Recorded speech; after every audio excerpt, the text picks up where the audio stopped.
Episode number with Haber and Martinez. I'm Haber. That's Martinez. We are here to talk about some more real world, current and local criminal cases. Last week, we did a show and we talked specifically about one case from here in Miami-Dade County. We did not have the benefit of the police reports. We were operating on strictly news media reporting.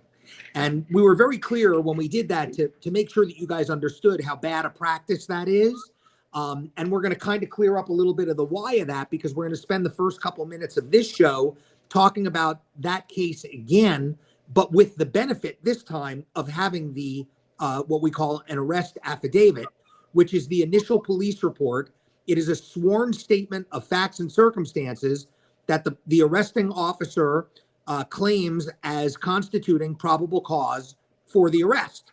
So it's an extremely important document. It is what I would call, from my experience and the way that I've come to do things, it's the jumping off point from where a defense attorney should start to assess the respective strengths and weaknesses of the government's case, any potential defenses, motions that are obvious in terms of suppression or dismissal, things along those lines. So when we talk about cases without the benefit of that, and I'm sure Ed will back me up on this, I get calls from people all the time looking to consult on cases, and they want to tell me what happened, and I have to stop them and say, whoa, I don't want to hear it.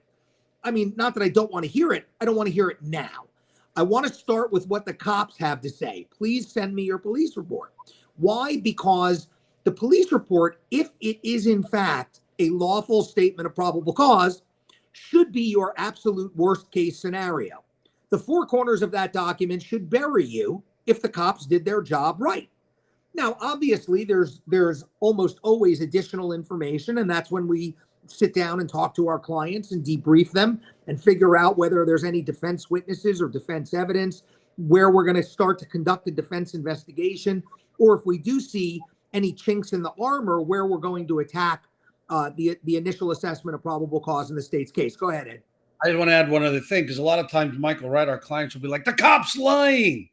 It doesn't matter. Michael and I still need to read the A form, because even if the cop is lying, it's something we're going to have to address. It's written on the A form. So we still have to address it. We still have to be prepared. We still have to know what it is that the cop said, whether it's true or not. It doesn't matter. We need to know. And whether or not, additionally, it's not even so much if the cops are lying, because a lot of times the cops only have limited information. I mean, by way of very brief example, I had a stand your ground case not that long ago where my client was arrested. He was on probation at the time.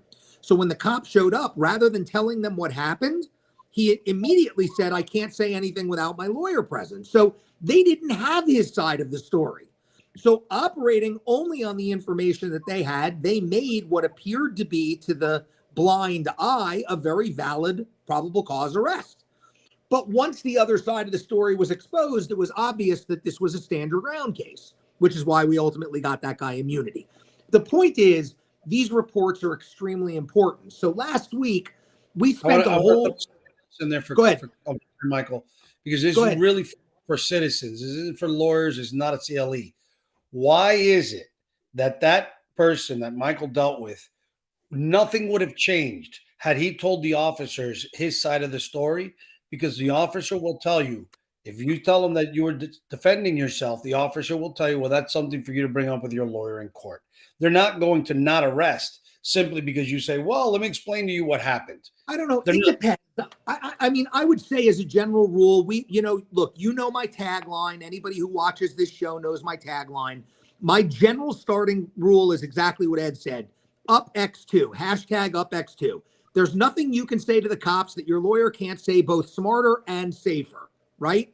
But I will say that there are times, and there are cops that will take the time to conduct an actual investigation. In this particular case, if my client had told them his version of events, they would have corroborated that by looking at his Ring doorbell video, and that would have been the end of it. That's different. That's different. Again, I'm saying there are circumstances. So for everybody to know, not only is it that Michael and I know what to say, can do it better. Remember, here's the other thing I always tell my clients. anything that the suspect says is a confession, good or bad. Anything Michael or I say as your lawyers is hearsay. So they can't even use it. It doesn't matter what happens. We can say whatever we want. And whether it's true or not, it doesn't matter. They can't bring it in. They can't even call us as a witness because it's hearsay. So it's important to let your lawyers talk for you. So I just want to very quickly, I'm going to reread what we read yesterday, last week. This is what we were operating off of only, nothing else. Police arrested a man Thursday who they said shot a person in Southwest Miami-Dade. According to the arrest report, the individual is facing 1 count of second-degree attempted murder and aggravated battery with a deadly weapon. Police responded to the shooting call at 3:30 p.m. in West Perrine. Upon arrival, they spoke to a witness who identified the subject as the shooter and said he left the scene in a brown sedan. Authorities put out a bolo for the individual and the vehicle shortly after the incident report. Other Metro-Dade officers located the vehicle traveling northbound on South Dixie Highway. They conducted a traffic stop. They detained the driver. Before they placed him in handcuffs, they spotted a semi-automatic handgun on his lap. Authorities said the gun was left inside of his vehicle for police to investigate. Investigators learned that following an argument between the victim and a witness, the dispute became physical. Both parties were separated. Following the argument, Hills, the defendant, left the residence, went to his vehicle. He began to reverse. The victim grabbed a glass bottle from the home, threw it at the vehicle, did not strike it. Shortly after the victim threw the bottle, the defendant pulled out a handgun, shot the victim, fled the area. Police located him about an hour later. They took him into custody. They gave him water and allowed him to smoke a cigarette while being interviewed. He asked, quote, "Is this about a homicide?" They then brought him into an interview room. He stated he wanted an attorney present. That's what we had. We didn't have anything else. Let me now read the arrest report. On Thursday, September 28th at approximately 4:30 p.m., uniformed officers of Miami-Dade Police Department responded to the location, reference a person shot. Upon officers' arrival, a witness on scene provided information that was used to issue a bolo advising the shooter by name and that he had left the scene in a specific brown sedan with a specific Florida license plate. So the bolo went out for the car with the license plate with the name. Village of Palmetto Bay officers located the vehicle traveling northbound on South Dixie Highway. They stopped the vehicle. They detained the male driver. The male was identified by name, same individual that the name was given to by the witnesses. While being detained, officers advised that there was a holstered firearm on the defendant's lap. The firearm was described as a semi-automatic handgun with a gray-colored slide and a black-colored frame. The firearm was left inside of the defendant's vehicle. At approximately an hour later, this investigator was contacted via police radio to respond and assume responsibility. This investigator learned that a verbal dispute had occurred between the victim and a witness. The dispute became physical. The parties were separated. The defendant left the residence. He entered his vehicle. He began to back out. The victim grabbed a glass bottle from the residence and exited. Standing behind the defendant's vehicle, the victim threw the bottle in the direction of the defendant's vehicle, which did not strike it. The defendant exited the vehicle, produced a gray handgun, and shot the victim. Defendant then drove out of the driveway and fled. Defendant was transported to the station. He was afforded an opportunity to eat and drink. The defendant refused food. He requested this investigator provide him with a moment to smoke a cigarette and a glass of water. This investigator allowed the defendant to smoke a cigarette as well as to drink water. While doing so, the defendant asked this investigator, quote, "Is this about a homicide?" This investigator told the defendant to finish his cigarette and we would speak as soon as he was done. After we concluded, this investigator brought the defendant into an interview room where he was presented with a pre-printed Miranda waiver warning form. The defendant began to read the form, stated to this investigator that he wanted an attorney present. This investigator concluded the interview. Defendant was arrested, charged, and transported. Defendant's vehicle was impounded. Defendant's firearm was impounded. Officers on scene using body-worn camera are blah, blah, blah. So, as you can tell, the arrest report is a lot more detailed than obviously the news media report that we were operating on last week.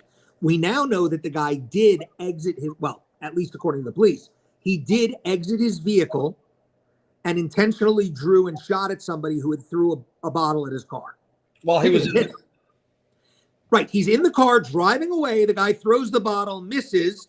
He stops the car, gets out of the car, pulls out a gun, turns around and shoots the guy, gets back in his car and drives off the scene. Does not look good. No. I also want to mention something. So when I first started reading the report, right, I'm reading this as a former prosecutor, even as a criminal defense lawyer, and I'm saying a witness gave them information. And my first knee-jerk reaction is, they better give the name of the witness. Like, as a prosecutor, what am I going to do with this? As a defense attorney, you're thinking, you better give me that witness. But, hold on. You keep reading for all of you to understand. Anonymous witnesses are okay as long as the police can independently corroborate. So when this witness said so-and-so driving a certain colored vehicle with a tag number and he shot somebody, when the cops pull up, they stop the car with the tag. It was the same color. It was the guy's name, and he had a gun. So they don't need to list that witness because they independently corroborated everything that the witness said. If the witness wants to stay anonymous, at this point, they can. Now, your defense attorney can hire a private investigator to try and find out who that witness is, but the cops and the state attorney don't have a duty to turn that person over because the police were able to independently corroborate everything that the witness told them. So just so you understand how some of these things work. And let me add to that also, as we have said many times, the arrest report is merely a blanket statement of probable cause. It is not a dispositive statement of everything and every piece of evidence in the case. So if they don't list that witness by name in that report, it doesn't mean that they don't have that person's name and then they're not going to turn it over to the state attorney's office. So they still at this point turn it over, but they don't really have to at this point. But whether they do or don't, the point is that the police report only needs to meet the criterion of stating sufficient facts and circumstances to justify the reasonably prudent police officer who's confronted with those very same facts and circumstances to believe that a crime was committed in their jurisdiction by a specific individual. That's it. More probable than not that the crime occurred. Right. It's not, they're not trying a case in that report. And it's interesting because I taught a class about 2 months ago at a local police department. They asked me to come in and speak about arrest reports, and they had a prosecutor come in and speak before me. And the feedback that I got from them was very interesting because what I told them as a defense attorney was the less you put in that report, the better. Only say what you have to say. What you ought to be doing with any police report is with any probable cause report, an affidavit, is you ought to be hitting every point in every element of every offense that you charge, but just enough to cover it so that you can show that you've hit that element. You don't need to give them chapter and verse. The more you put in that report, that sworn statement, the more Ed and I have to play with later. The less you put in that report, the less we have to play with later. Interestingly, the prosecutor who spoke before me told them the exact opposite. He said, put everything in there, the most detail that you possibly can. I don't want to know who it was. I don't know who it was. I never asked. I can tell you that as a former prosecutor, Michael's 100% correct, and that's the way I train my cops. The arrest affidavit, look, it's very simple. The arrest form or the arrest affidavit is literally supposed to be a summary of their offense incident report, which is a much more detailed report. This, what Michael read to you, is the arrest affidavit, the arrest form. Later on, they will do an offense incident report where they would put a lot more detail, and there's going to be supplemental reports by other officers that put details as to what they did. The reason you don't want to put a lot in the A form is a couple. Number one, first and foremost, it's public record. It's public record. You don't need people knowing out there, even as a cop or as a prosecutor, you don't need that. These officers did a good job because what did they establish?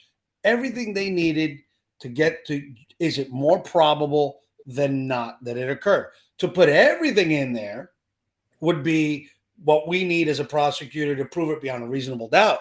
So maybe the prosecutor that said that doesn't understand what these forms are for and they were thinking along the terms of reasonable doubt. Well, I have a different explanation. My explanation is they're lazy. Okay. The more that you put in the report, the less they have to investigate during their pre-file conference. So if the report is bare bone, they can call in the officer and say, is everything in here accurate? Yeah, okay, next. Okay, good. Otherwise, they actually have to ask questions. Or read the offense incident report before they do the pre-file. Now, you still need the pre-file.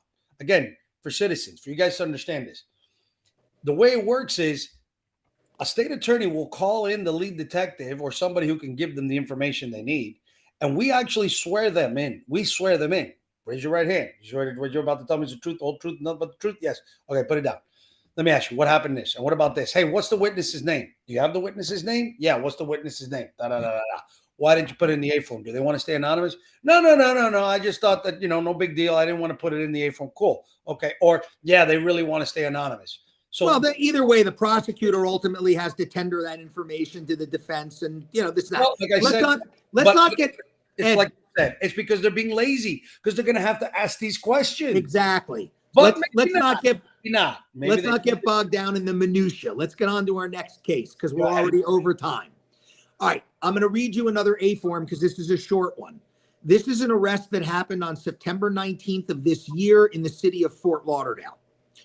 The individual is a female, 29 years old. On September 19th, 2023, the defendant contacted Broward County Regional Communication Center. She dialed 911. She stated the following, and these are quotes, and the reason they're quotes is every 911 call is recorded, so it's very easy to figure out what somebody said word for word. Quote, there's gonna be 3 bombs. They're going to be a bomb at the Broward County Courthouse. That is going to be in Fort Lauderdale, Florida.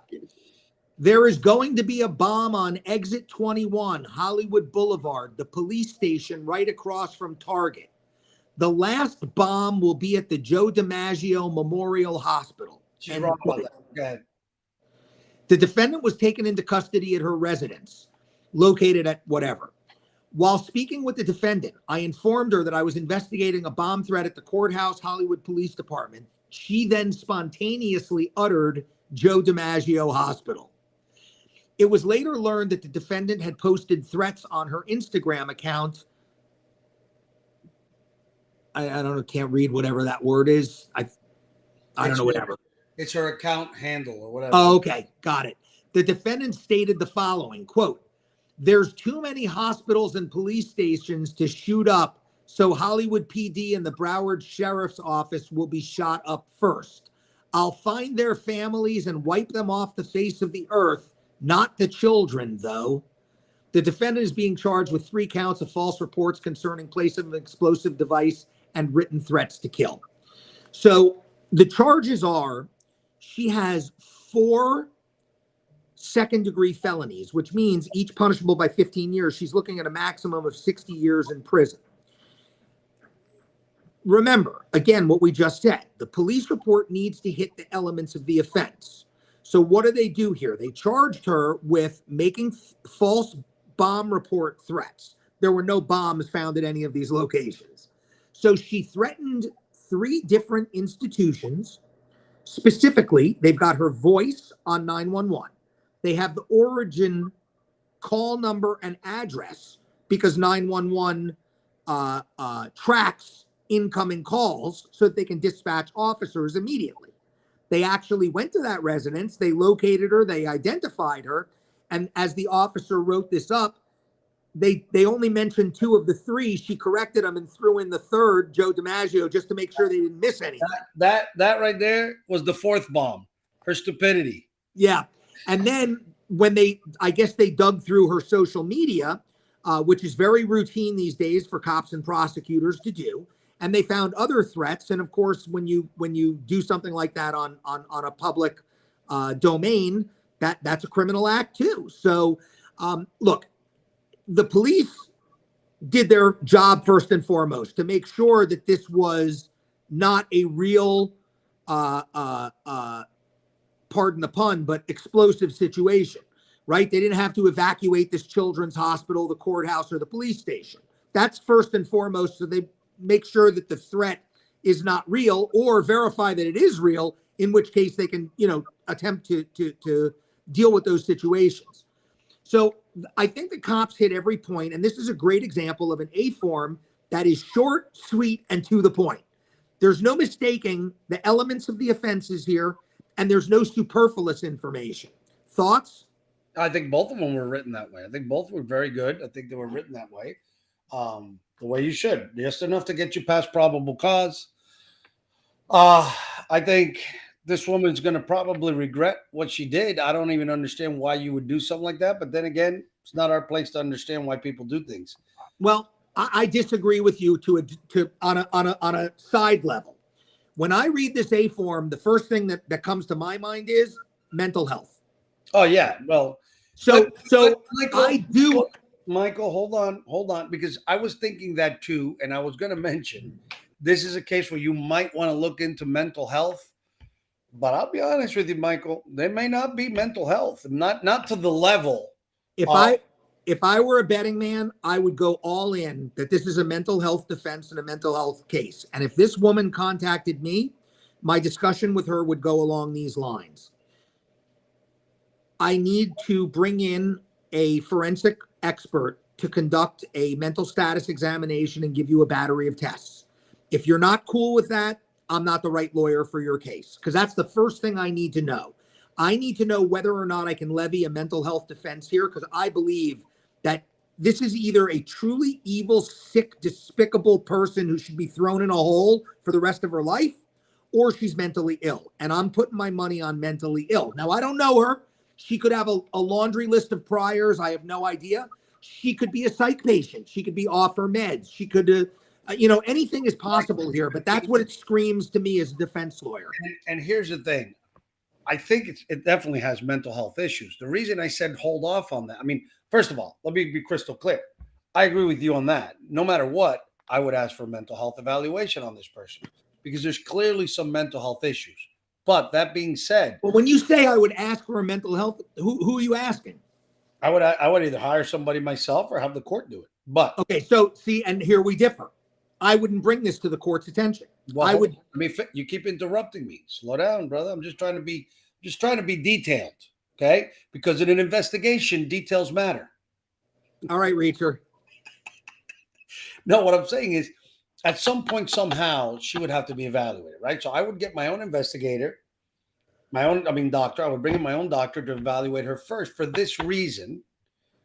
But eventually, if she does qualify for mental health diversion, I would want the court to put their own. But why do I bring in my own? For the reason that I was trying to say at the very beginning.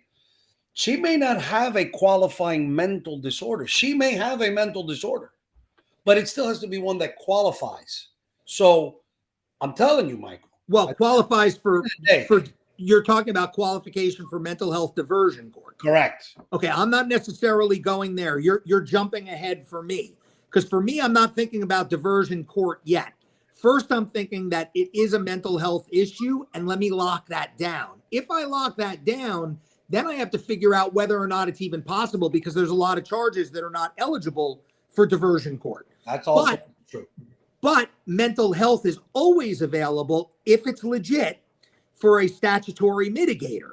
And so I start working a case like this with two things at once. Number one, the legal end, dotting the I's and crossing the T's. I want to hear the 911 call. I want to verify that what these guys put in quotes actually was said. I want to see the CAD reports. I want to know that they were dispatched in real time to the location and match it up to the call. In other words, make sure that it is what it purports to be and not just accept it at face value, because we might find a screw up somewhere. But let's assume that does all go. My second tier, which I'm working at the same time, is mitigation. And this is one of those cases where right up front, I'm thinking mitigation immediately. Because I got to figure, if they've got her on tape, and if they went to her house, and if she made those statements, and if they're wearing body cam, and if all of this is unavoidably true, then all we can do is hope to be able to get some compassion from the court for somebody who was either incapable of forming the requisite mental intent and using it as a legitimate defense, or using it as a mitigator to suggest that It's only because she suffers from this condition that this happened. And if we get her in treatment and we get her medicated and she's responsibly abiding by the protocols as established by mental health professionals, then we can rest relatively assured that we won't have a repeat. And the good news is that there was no bomb. Right. That makes it a lot easier to get everybody on board if she does suffer from a mental health issue to get her mental health help. Right. It's an awful lot easier for prosecutors and judges to have compassion for people who make threats than it is for people who actually go through with the threats. You know? And then again, it may be an insanity defense for all I know. I mean, that's as rare as those are, they do exist. And so again, that's one of the things that I would want my forensic expert to either rule in or rule out for me and say, right, Mike, you know, remember, look, Ed and I are lawyers. We're not psychologists. Although sometimes I do, like in my personal dating life, tell people that I'm a prison psychologist instead of saying I'm a criminal defense lawyer. Because to some degree, it's true. We are jail psychologists. We have to use a lot of psychology when we deal with our clients in jail. I mean, that's just the reality. You know, between their own insanity and the nonsense is being nonstop shoveled in their ears and up their noses and down their throats by every idiot in the jail. They're so desperate. I'm getting PTSD as we speak. I know it's that's the toughest part of the job. All right. So I think we're done. Every time that I get a response from a client sitting in jail, I want you to send me all the discovery so I can review it. I'm thinking, here we go. Here we go. He's going to tell me how he's going to try this case. Let's get on to the next one, because I think this one you're going to particularly love, Ed. This one is an arrest pursuant to a warrant. So it's not the traditional probable cause affidavit. Usually most arrests on a state level are done in the moment, right? They're in response to a call. Like the first case that we had, there was a shooting. Somebody called 911 and the arrest came from there. So the arrest report was written on the spot.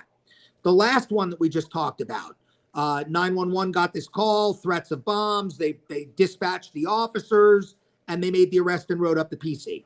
This case is a little different. This case involves a Broward County Sheriff's deputy who was ratted out to the Internal Affairs or Public Corruptions Division of the Broward County Sheriff's Department and accused of doing some illegal things. And so BSO investigators started investigating their own deputy.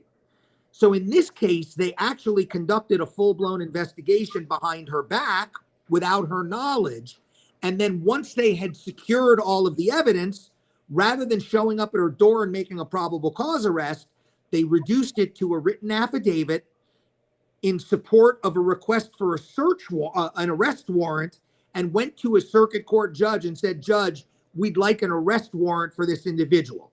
So this is a de facto, it is still a statement of probable cause, but it is a different format because it's done in the form of an affidavit in support of a search warrant. And when you do these, just so we're crystal clear, go ahead. When you do these, state attorneys, if they're involved, because sometimes they don't really have to be involved, but I think almost every county has state attorneys get involved, like we do in Dade County. While it still says probable cause on the arrest warrant, the better practice in this case is for state attorneys to put in as much information as they think is necessary to show a judge that they'll be able to prove this beyond a reasonable doubt. Now, that doesn't mean it's going to happen that way, because the defense attorney still is going to come in and pick things apart and do whatever their job is. But that's the difference. When a state attorney is involved, they really should be a little more detailed, because now you are looking at it as a lawyer and as a state attorney who's going to try the case. And you should put in information when you hand that to the judge, that the judge says, oh, yeah, this looks like they did it. Not necessarily mean they did, but it looks a lot stronger. Go ahead, Mike. All right. So I'm not going to read every word of this, because it is, like Ed said, it is far more detailed than the traditional complaint arrest affidavit. But so forgive me as I skip. The first section is entitled Affidavit and Application for an Arrest Warrant. It identifies the officer seeking the warrant, and it explains what the warrant is seeking. And it itemizes 2 counts. They're both for the same thing. Uttering a forged instrument. Uttering a forged instrument is like passing a bad check or creating a false document. So in this case, they claim that under count 1, this individual, who, by the way, is enhanced because she is, quote, a public servant. It says that she intentionally and knowingly altered a fraudulent pay stub, knowing it to be false with the intent to defraud a leasing company looking to get an apartment. And count 2 is the same thing for a different company. Then it goes to affiant qualifications, and the officer puts in there that this particular deputy has been with BSO for 11 years, assigned to the public corruption unit, has probable cause to believe that physical evidence exists, grounds for issuance. Following grounds constitute affiant's reason for belief that the laws of the state of Florida were violated, and the facts establishing the grounds for this affidavit and probable cause for believing so are follows. And then it literally says probable cause. And here's the statement of probable cause. On July 26, 2023, by the way, this arrest occurred, this warrant was issued August 30th. Michael, can I interrupt you for 1 second? Yeah, go ahead. As you're reading this, I think it'd be interesting for the audience to know what we call are the elements of uttering a forged instrument. Okay. Go ahead. So that you can read, as Michael reads along, ask yourself, there's only 3 things that are necessary for somebody to be charged with this or be convicted of this. Okay. So let me get through the check quickly. I already had it up, but I don't know where it went. So let me open it again. Number 1, the defendant, a person, or in this case, the defendant, passed or offered to pass as true a document. Number 2, the defendant knew that the document was false. And number 3, that the defendant intended to injure or defraud someone or a firm. That's it. Did they pass it off as being true? Did they know it was false? And did they try to defraud a person or a firm? So, Michael, as you read that, let's see if we got those 3 elements right Okay. there. So we're going back now. Remember, the date of the arrest is August 30th, and they claim the date of this incident, or this starting point here, is July 26th. So it's about a month and a little less than a week earlier. BSO Public Corruption Unit was forwarded information by an online anonymous tip submitted through sheriff.org. And then it itemizes the date, time, and the employee complaint form. Reference allegations of fraud by a BSO employee. The tip alleged that the employee creates and sells fake pay stubs, having falsified false pay stubs of her own and submitting them to a particular address, a residential apartment leasing company in Broward County. Right. So we've got the firm. After I received the initial information, I was able to verify that this individual does reside at that particular address due to a previous incident where she was involved in a domestic disturbance with her boyfriend at that address. On July 27th, I drafted a subpoena for the property management company and requested all records pertaining to this individual. The next day, the company manager provided the lease application, which had been completed and submitted on July 18th of 2021. The lease agreement was from 9/7/21 to 9/6/23. With the application, she listed her employment information as, I'm not going to say the name of the company, but some other company, not BSO, with whom she was employed, with a monthly income of $5,500. So let's call that company A, so we can keep track of that, okay? She provided 2 pay stubs from company A. In addition, she provided a 2020 W-2 earnings summary reporting her yearly salary as $59,524.92 from company A. So we've got the defendant passing off documents as being true. Now the question is, were they true, and did she know they were false? Or are they actually false, and did she know? Because we've already got the first 2 elements. She passed off these documents as being legit, and it's her. Keep going. The individual listed her email as X. However, on the electronic document signature, it shows that she signed the document using a different email on a Safari, using the Safari browser on an iPhone with the IP address, and they list that out. It should be noted that she is a sworn Broward Sheriff's deputy, and she is currently assigned to whatever. I obtained her employment application to Broward Sheriff. It was completed and submitted on X date. Upon reviewing the application, I observed that she did not list Company A on her employment history. On August 7th, 2023, I drafted a subpoena for the, let's call it now Company B. This is the place where she allegedly worked. It was received, it was reviewed and approved by a specific assistant state attorney. At approximately 2:30 p.m., I met with Blank, who is the owner of Company B. She provided a recorded sworn statement. In summary, she stated that the school has been open since October 2015.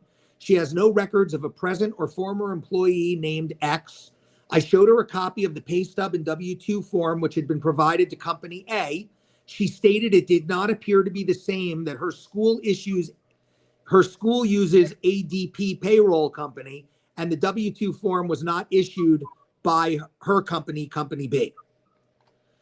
On August 8th, I authored search warrants for the deputies' listed emails, which were both reviewed by the ASA and by a judge.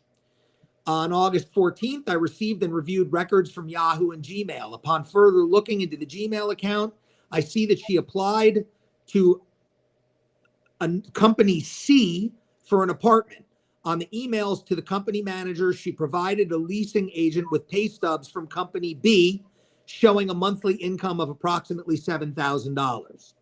It should be noted that she also provided the company with her BSO pay stubs, but she listed Company B as her second, quote, secondary job, indicating that she earns a monthly income of approximately $11,000. Okay, so let's pause right there, because I know there's a lot more. But right there, we have already enough for an arrest, right? Who she is. She provided these documents to Company A saying that she worked at Company B, and these were documents that she received as a result of working for Company B. We go to Company B, and we find out that's not true, right? That she never worked there and she never did. So she apparently looks like she was doing this to be able to get a lease where she was living because she had to prove more income. The only thing left is to prove the intent that she knew that these documents were fraudulent, which that's part of what we go to trial for. But I think there's enough. But there's more, isn't there, Michael? Yeah. The application was denied. So she extended her residential lease with Company A for an additional year, and that is where she currently resides. BSO Human Resources show that in May of 2022, her income was approximately $4,500 a month. She did intentionally inflate her monthly salary income using Company B's fraudulent pay stubs with the intent to secure an apartment lease with Company C. While reviewing the records, I also located pay stubs made to an employee listed as blank, who is her boyfriend. Those pay stubs appeared to be from a business named whatever. During a record search, I was unable to verify that business existed through the Florida Department of Corporations. Also, the phone number listed on the pay stub, blank, is listed to a different company, while the phone number listed for the employee is registered to the defendant. This investigation revealed the defendant did intentionally forge fraudulent pay stubs, knowing to be false, with the intent to obtain and secure or attempt to secure a residential leasing apartment. And that is the affidavit in support of the warrant, which was ultimately issued, and she was ultimately arrested. So what you see here is really good police work. I mean, this is an example of very good police work, and a defense attorney is going to have a very hard time with this case. And he's working in conjunction with the state attorney, which is what I did in narcotics and what I did in economic crimes. That's why you see it's a little different. It's what I always try to tell the audience. It's a little different when somebody says, I was a former prosecutor. Well, if you were in the pits, it's a little different to what you do as a special unit prosecutor, because you have to analyze these cases in a way that you have to already anticipate what the defense attorneys are going to do, before you draft the affidavit. See, when Michael gets this affidavit, if I was a state attorney, my goal is for him to get it and say, we're effed. We're effed. So you have to make sure that you meet all the, and this is what I would do. I would pull up the jury instructions for Florida. I'd look at all my elements. Then I'd tell the officer, let's go one by one. You know what? We're missing an element here. Let's do a little more investigation. Let's go over here. Let's go over there. Let's do this so we can get all the elements. And it's a much more detailed police work, and you're working hand in hand with them to make sure it gets done right. So yeah, I mean, and that's a great point, and that's why one of the reasons that this particular individual is going to have a very hard time, soon to be ex-deputy. I'm certain. Look, the usual one, right? What's the hardest thing for a state attorney to prove in any case? Intent. Intent is always the hardest thing because typically you have to get into the defendant's head and show a jury what was in the defendant's head. But there are ways to prove it circumstantially, right? And here it's as plain as day, even though it's circumstantial, right? Because there's no question that if she created and submitted these bogus pay stubs, the purpose that she was doing was to get out of the apartment she was in and probably into a nicer apartment. And notice what the state attorney did, or the officer. I don't know who was the one that decided to put this in the warrant or investigate.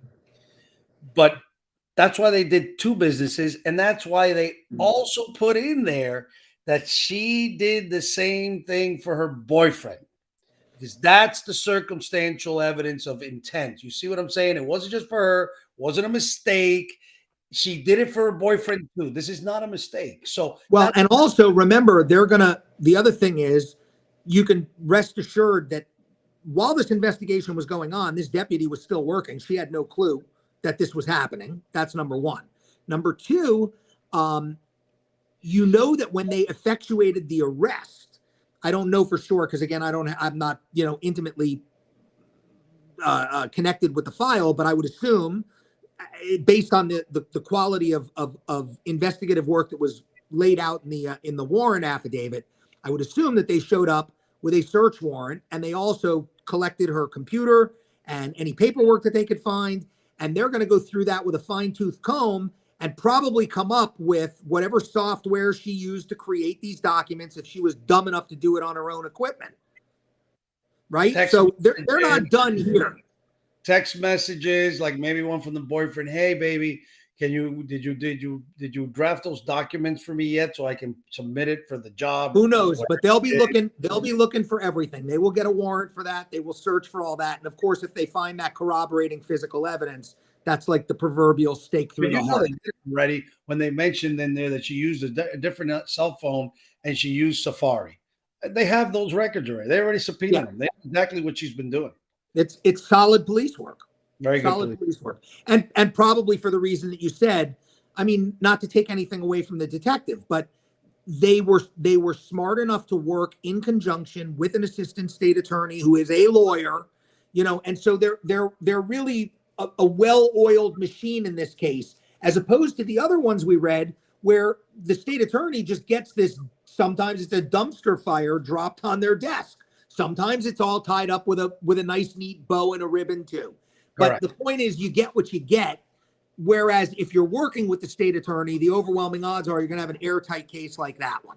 Unless, of course, it's a state attorney who's telling officers to put everything in the arrest form.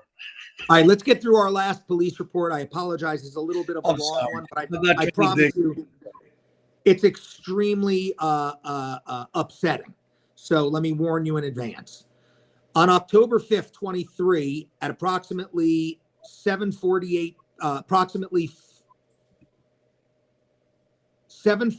p.m., Broward County Regional Communications received a 911 call from a female who identified herself as blank. This subject called from phone number blank. She advised that she was 12 years old and that a man had taken her in a vehicle and sexually assaulted her. The caller further stated that the vehicle that she was in was involved in a crash and she was able to escape. She described herself as a white female wearing a school uniform, which consisted of a black shirt and a beige skirt. The caller further advised the vehicle she was taken in was a black or gray vehicle. She described the subject that took her as a bald white male and that he took her from a CVS somewhere near the Hard Rock. She provided the address of 2800 Hollywood Boulevard as her current location. Broward County Regional Communications, again 911, also received a call advising of an accident at 28th Avenue and Hollywood Boulevard at approximately the same time. Officers arrived on the scene shortly after the call was dispatched and were immediately greeted by a bald white male who offered his driver's license. Sergeant Blank noted that the subject's hand was shaking. He appeared nervous. As the sergeant was in contact with the male subject, he became aware of the suspect description via police radio, and he realized the male he was speaking to matched the description provided by the victim to dispatch. The sergeant detained the subject for further investigation. He was later identified by a North Carolina driver's license. Contact was made with the female caller at a Shell gas station located at 2800 Hollywood Boulevard. She was identified as a 12-year-old female who will from herein be referred to as victim. Responding officer conducted a show-up with the victim who positively ID'd the subject. A show-up means that they took this girl into a police car and they drove her by the scene where they had this guy in custody.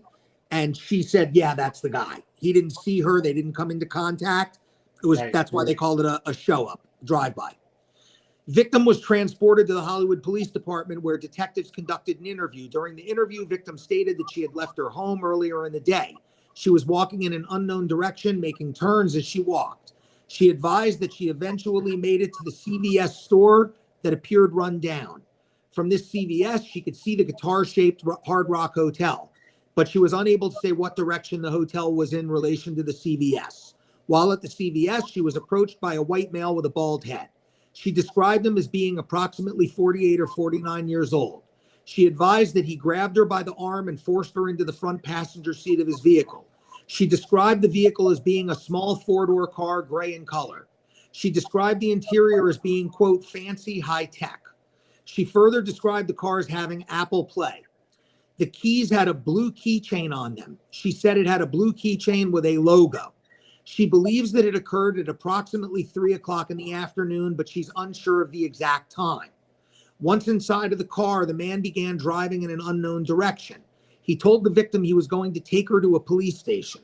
While driving, he asked her several questions, including what type of music she liked and if she was wearing a wire. After asking if she was wearing a wire, he started to touch and frisk her.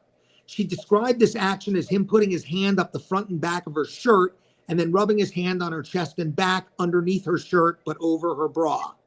She said that she told the male that she did not consent. She told him that this was a sexual assault. She said the male scoffed at her. They continued driving in circles and in alleyways in unknown locations. She described the male as making several attempts to hold her hand and touch her leg while driving. She also advised the male took all of the items out of a small backpack that she had, placing them into the center area of the front seat of his vehicle. After emptying the contents of the bag, he put them back into the bag and placed the bag on the floor. Victim described the items in the bag as being a perfume bottle, a beaded bracelet, and other items. She believes that one of her bracelets, a print bracelet with stars, may have been inadvertently left in the cup holder area of the vehicle. The male continued driving the vehicle. Victim stated that he was on his cell phone a lot. He appeared to be tilting the phone away from her to hide what he was doing. The male continued driving and later put his hand inside of the victim's shorts and underwear and tried to, quote, finger her. Victim described him as stroking the outside of her vagina. However, he did not penetrate with his fingers. The male also put his hands under victim's shirt, touching her breasts and trying to, quote, twist her nipple.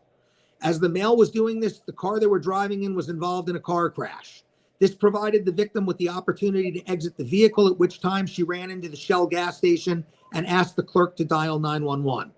During her interview, she advised that once she was inside of the male's car, she knew he was going to harm her and that he was, quote, a stupid douchebag pedophile. She waited for an opportunity to escape. She was provided that opportunity at the moment of the car crash. It should be noted that the victim's description of the vehicle was consistent with that of the vehicle being driven, which is a four-door 2023 Hyundai Venue, gray in color, bearing whatever tag. He also had the keys to the vehicle in his possession when he was taken into custody. On the key ring was a Crunch Gym membership keychain, blue and white in color, consistent to the keychain described by victim. In an effort to determine the exact location of the CVS where the male forced the victim into the vehicle, Detectives transported her to her home and then retraced her steps with her. They ultimately arrived at the CVS located in the city of Hollywood. Victim pointed out the location on the sidewalk where she was standing when approached. This location was the sidewalk on the west side of the roadway directly in front of CVS. Due to the fact that the business was closed, detectives were unable to access surveillance at that time. While in the car with detectives, victim advised the male initially told her he was going to take her to the police station and he was searching for the address for the FBI on his phone. He then drove her to a location with a large building, gray in color with a lot of windows. Victim advised that there was a sign identifying the building as the FBI building. Victim's description of this building is consistent with the FBI building located in Miramar. Victim believed the male was attempting to gain her trust by saying that he was taking her to the FBI and then actually driving her to the location. However, they did not stop there. Upon arriving at the building, the male did not stop. He continued driving. After leaving the FBI building, she does not know where he drove, but they went through a lot of neighborhoods. It should be noted the vehicle hit on a license plate reader in Pembroke Road heading northbound. The vehicle hit on a license plate reader at Hiatus Road subsequently, heading northbound, consistent with leaving the FBI building and heading eastbound towards the city of Hollywood. City of Hollywood. Victim was later transported to Sexual Assault Treatment Center where an assault examination was conducted. I attempted to get a statement from the defendant. However, after being read Miranda, he requested an attorney be present before speaking to me. As he was stating that he wanted an attorney, he made several utterances.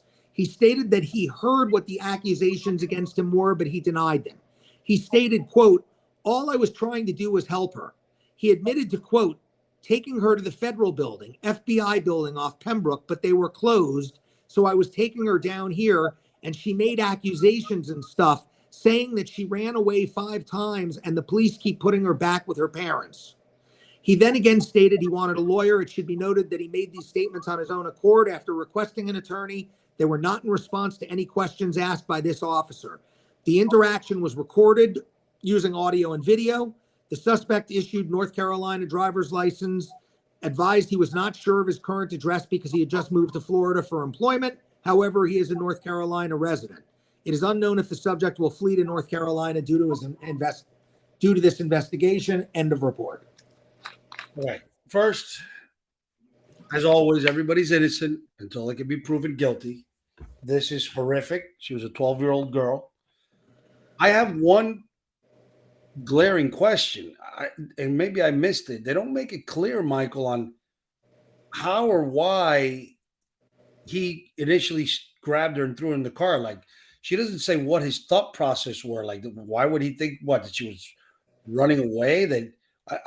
That part is very unclear.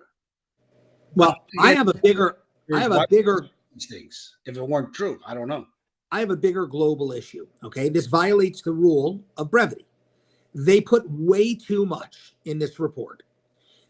And I will tell you as a defense attorney, my first thought is, I don't know that this girl is telling the truth. Right. Her statement is so convoluted and long and detailed for a 12-year-old kid. I've got some questions as to whether or not any of this is actually true or how much of it is true. Let's just say. Right. On the flip, go ahead.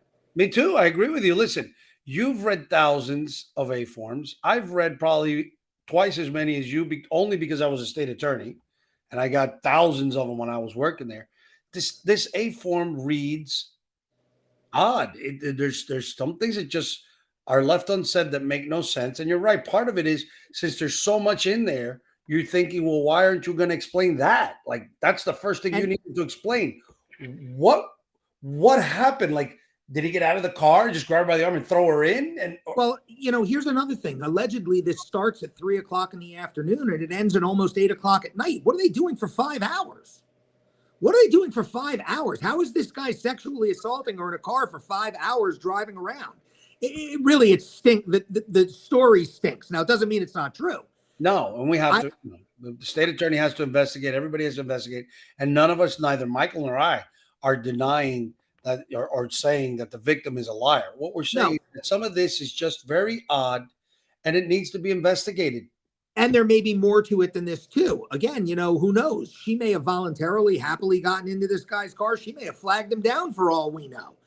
Maybe she is a runaway who's tried to get away from her house several times, and the cops keep bringing her home to mom and dad, and she's desperate to get away from them. Maybe she begged this guy to touch her. Maybe the guy never laid a finger on her, and she's upset that he didn't. Here's one of the problems that I have with this. As a defense lawyer, this is not a case I would accept. I don't care how much money the guy is willing to offer me. And even if a busload of bishops and a cardinal to boot showed up at my door and said, this guy is innocent, and he had a little halo around his head, I don't want to have to cross-examine and destroy this 12-year-old girl on the witness stand. But I'm smelling bullshit all over this story. It does not reek as true. It's the one case I won't take, sexual battery on minors. I mean, if she's 16, maybe 17, depends. But at this age, I don't care, Michael, because I took one once when I first left the state attorney's office. Where my client, I sat with him and I told him, listen, I am not going to depose this little girl. I'll do everything I can, but I'm not deposing her, and we're not going to trial. No, fine. I thought that would insulate me from feeling like I had to take a bath. It didn't, Michael. It didn't help. Listen, this is a case. How do I say this? We're all sentient individuals, right? Each of us. And we all have our comfort zones and our discomfort zones. And for a criminal defense lawyer, there's a lot of different crimes. I mean, you've got everything from misdemeanors to murder. You've got everything from jaywalking to carjacking. You've got everything from burglary to battery. There's so many different charges across the spectrum. You've got state court, you've got federal court, you've got appellate court. There's so much to choose from, and there are plenty of lawyers that will take anything that comes in the door. And we're not judging them. Right? No, it's just your business plan. And then there are plenty of lawyers that find a niche area of the law, and so they focus on one particular thing. A great example of that is DUI.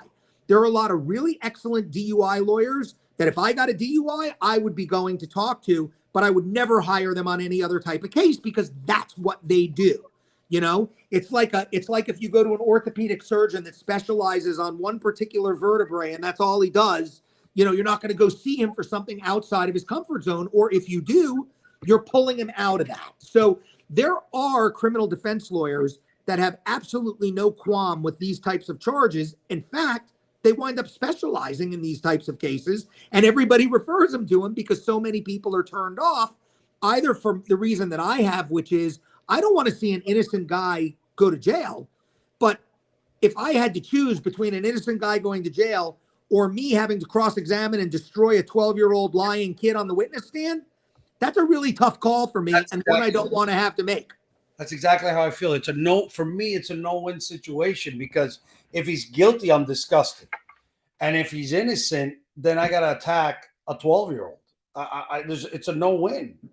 Yeah, this is one of those cases where, the charges themselves are so ugly. Let me tell you what he was charged with.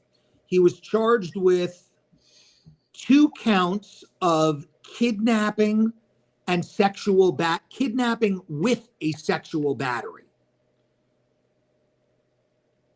No, excuse me. He was charged with 1 count of kidnapping with a sexual battery, okay, which is an enhancer to the kidnapping. He was charged with 1 count of false imprisonment with a sexual battery. He was charged with sexually assaulting a 12-year-old. He was charged with lewd and lascivious molestation, 2 counts. He was charged with misdemeanor battery, and then he got a gratuitous traffic citation for running a red light. Well, I don't know if it's gratuitous. He probably ran the red light. Disobeying a red light, yeah. It's the least of his worries. Well, they didn't mention that in the A form anywhere, now did they? Or maybe that was what the accident, maybe that was the cause of the accident. Sure, but it's very difficult to drive when you have one finger inside of your passenger's clothing and the other hand on the wheel. Sometimes you run a red light. Yes, exactly. But again, I mean, listen, I'm with you. This A form is either extremely poorly written or there's a lot of things missing that I'm very concerned about. And there, by the way, again, and I understand what the detectives or the officers here are trying to do. They're trying to put as much information as they can because that's what they believe they're supposed to do. But it's not necessary. A lot of this could have referred to other reports. A lot of this could have been summarized. It didn't have to be, because right now what they did is they locked into step-by-step, word for word descriptions by this child. And by the way, Ed, you and I both have kids. When your kid was 12, would they be able to enunciate such a perfect description of such a traumatic event in real time without any problems, without any, it just seems like she was telling a story. Okay. But for the traumatic event, absolutely. My daughter, when she was 12, would have been able to write a police report. However, I agree with you. Even I know that my daughter would not be this calm and detailed when such a traumatic event occurred. So, and just so we're crystal clear, because I said earlier, right, you don't want to be too detailed in your A forms. So when I said they've left things out, the problem here is that because they're so detailed, it begs the question, why were you detailed about these other things? Exactly. And so had they just simply condensed this thing, right? Yeah. Then what they do is, fine. The worst case scenario for them is ultimately they hand everything over to the prosecutor. The prosecutor is going to get the audio recorded statements. The prosecutor is going to get the interview room. The prosecutor is going to get the recorded testimony of the child. Prosecutor is going to get the 911 call. The prosecutor will review all this stuff that does not need to be in that police report. Prosecutor reviews it all and says, all right, now I have to make a filing decision. And if I can prove this case, I need to tender all this to the defense. And that's when you want to lay it all out. But doing it the way that these guys did, again, I don't know. I mean, we're just reading a police report. We've never met this guy. We've never met this girl. We're not intimate with the facts and circumstances. But when we look at it, as we're doing now, we're assessing the four corners of the document. We're accepting every word in it as if what is written is true, because that's how the document is supposed to be viewed for purposes of probable cause and bond. And we're saying, if it's true, should this guy be held with or without bond? I mean, now, look, he's looking at life in prison multiple times on these charges. And if he's guilty, he should get every day of it. But if he's not, and either way, whether he is or isn't, no good deed goes unpunished. And that poor kid is going to go through hell and high water because some defense attorney, unless a deal is cut very early or they find out that she's a liar, some defense attorney is going to have to shred her politely or not so politely. And as much as it pains me to say it, look at Trevor Bauer. You saw what had happened in Trevor Bauer, the Dodger pitcher, right? Tell the folks. The girl they were dating, whatever, apparently said that he had sexually abused her, beat her, and he got suspended from baseball, eventually got kicked out. This is a guy who won a Cy Young, who was really doing well, had signed a $51 million contract. Got in trouble, then there was a civil lawsuit, and when the discovery started coming out, we find out now that she absolutely lied. She absolutely made the whole thing up, ruined the man's life. Again, things happen, and this is why we have a justice system. And more importantly, this is why if you are ever accused of anything, you need a lawyer who really considers everything. Somebody who opens their eyes to the big picture as well as stays laser focused on the target. Right. It's what we call a global approach, and it's what a responsible criminal defense attorney should do. And just to make sure that we end this, so that's one of my, let's be detailed. It's very possible that this 12-year-old lied. It is. It's very possible. However, you guys need to know something. In the state of Florida, if she lied about her age, that's not a defense. If she gave you a fake ID, not a defense. If you met her in a bar drinking alcohol, not a defense. Right. If she jumped his bones in the car, if she got in the car voluntarily, I mean, it may not be kidnapping if they can prove that, but if he laid a finger on her, he's done. In this case, in the state of Florida, for these charges, well, not the kidnapping, but some of the other charges, the sexual battery on a minor, it is what we call strict liability. Doesn't matter what your intent was. Doesn't matter whether you knew she was a minor or not. The fact that you did it makes you guilty. So it's another reason why you need to be careful what you say. And I think I talked about this on the show before. Remember, Michael? I had a client who I did represent because his girlfriend was 15. He met her. He was, I think, 20 something, just outside of the Romeo and Juliet. And now they were dating. Now they were boyfriend and girlfriend. But she had told him she was 19 when she was actually 15. And when daddy found out that she was having sex with this guy, he called the cops. Cops brought her in and said to him, "Did you know she was 15?" And he said, "She's 15." At least that's the way they wrote it on. Right. This is the My Cousin Vinny one. Right. That's how they, just like My Cousin Vinny. I shot the clerk. I shot the clerk. He says that he said she's 15, and they wrote it down like a statement. So it's another reason why I'm not trying to like tell pedophiles how to get away with things. What I'm trying to say is you got to be very careful, because if a 16-year-old lies to you, you're still responsible. 15-year-old. Now, in this case, this girl's 12. Now, there is the rare exception, right? There's maybe 1 in a million that you see some 12-year-olds out there that look like they're 18 or 19 years of age. But I doubt seriously that this 12-year-old looked like she was 19 or 20 years of age. Let me just recap what we talked about real fast, because we're way over time. But our first case, that arrest report, he's got problems. All right. I don't care what anyone says. Somebody throws a bottle at your car. If that bottle goes through the windshield, or you're in a convertible and it hits you in the head, and whatever, even then I think you're going to be hard pressed to stop your car, get out of it, turn around and shoot somebody. But the driving away makes it even worse. So that guy's got some problems. That was a well-written report. The second report that we read, the bomb threats, also a very easy, clean arrest.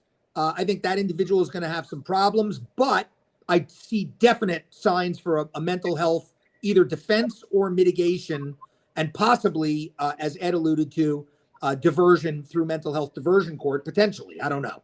But certainly I think mental health will have something to do with that case.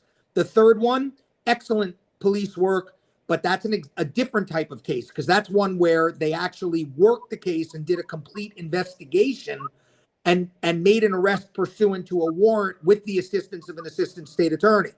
And then finally, this last one is a great example of the exact opposite. I'm not saying it's bad police work. I'm just saying that it probably was not the best police. It definitely was not the best police report we ever read. No. And it gives a lot of fodder to a defense attorney to think about grounds to attack, assuming that you can find one who's willing to attack the victim in that case. With that said, I apologize that we went over today. I hope that it was interesting for you guys. I hope you enjoyed the content. Ed, thank you very much. As always, your insight and your experience as a prosecutor is extremely helpful. Former prosecutor is extremely helpful. And this was episode 77. Well, hopefully we'll see you next week on the 23rd for episode number 78 of At Your Service. When we get done here, our producers will upload the show to social media. And as soon as it gets uploaded to YouTube, I'll provide a link to everybody and make sure you have access to it. Ed and the folks at Miami Communities Newspapers, thank you very much. And to our audience, thank you very much. We appreciate the privilege of being able to be at your service, and we hope that we gave you some good information and some pro tips. And hopefully you'll never need us. But if you do, you know how to find us. Take care, y'all. See you.